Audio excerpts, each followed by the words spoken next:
Hey guys, it's Emma here. So today I'm going to be doing a video about how to stay safe in a storm on a narrowboat, because if you didn't know, recently Storm Ciara came and it was really windy and rainy, and today I'm just going to be telling you a few things that you might want to do to prepare if there's any sort of storm and show you some footage of the storm. But let's go. The first thing is try not to be around too many trees. Like, it's good to have some trees near you so it's not crazy windy and the conditions are like very bad, but it's also good not to be in a full-blown forest, because if it's really windy a tree could fall down and smash your boat. It has happened before, and a few incidents have happened in this storm, which is really sad. So you just want to make sure that you have a few trees around, but just not a crazy amount like these. They look pretty stable, but if there's like a full-blown forest around us, we probably would move. Next thing is trying to make sure that your ropes aren't too loose but also aren't too tight. If they're too tight, then your boat can tip or flip over if the water goes up too high, and if they're too loose, then you'll just bang around a lot and your boat can get scratched, or you'll risk of maybe unpinning by accident. So you just want to make sure it's kind of in that balance, which we luckily are. So we decided to stay near Nantwich Marina because there's a lot of people around, and if anything happened then we could get help.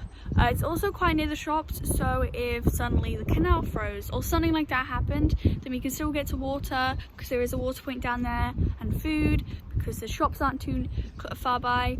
So you just want to make sure your mooring isn't actually crazy in the middle of nowhere, and you're near some sort of civilization, just in case the worst does happen. So if we know there's going to be a storm in a few days, we always try and stock up on coal and kindling. So you're going to want to make sure your bilge is on.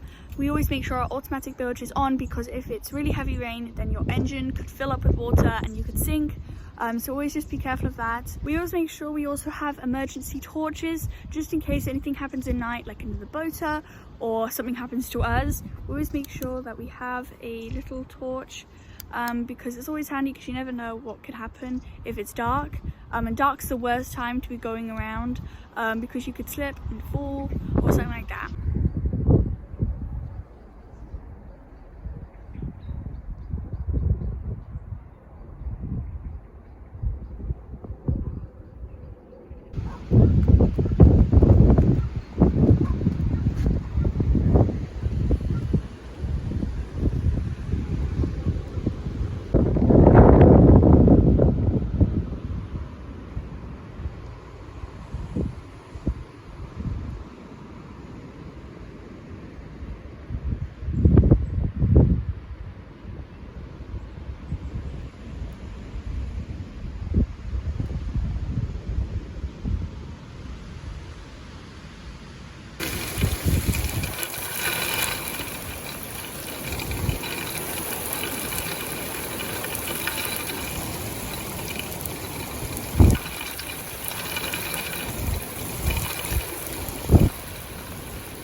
So it's less windy than it was like a few hours ago, but it is still reasonably windy, and it will probably get again windy again. As you can see, the trees are still moving quite a bit.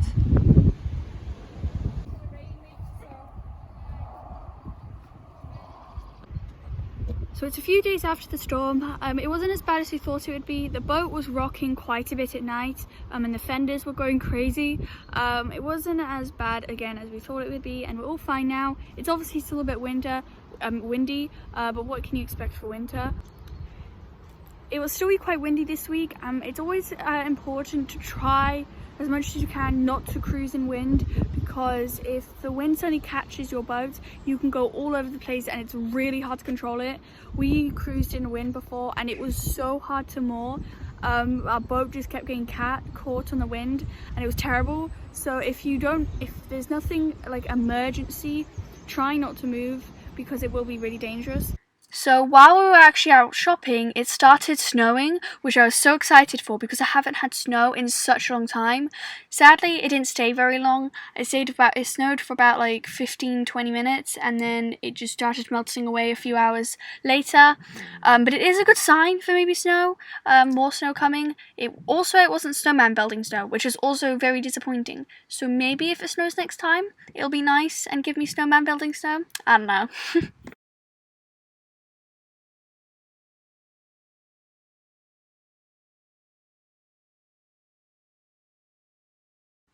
Hey, so I just want to say a big thank you to my new patrons. I want to say a big thank you to Andy and David. Thank you so much for joining my Patreon. It means the world to me, and I'm really glad you're enjoying my videos. Hey, so I hope you liked this video. Don't forget to give it a like, subscribe, and hit the notification bell so you're notified every time I do a video, and comment on my social medias, my Patreon, and my Gmail, thenarrowboatgirl@gmail.com, if you have any suggestions for me. And I also do have a canal post address if you would like to send me letters. But yeah, see you later. Bye!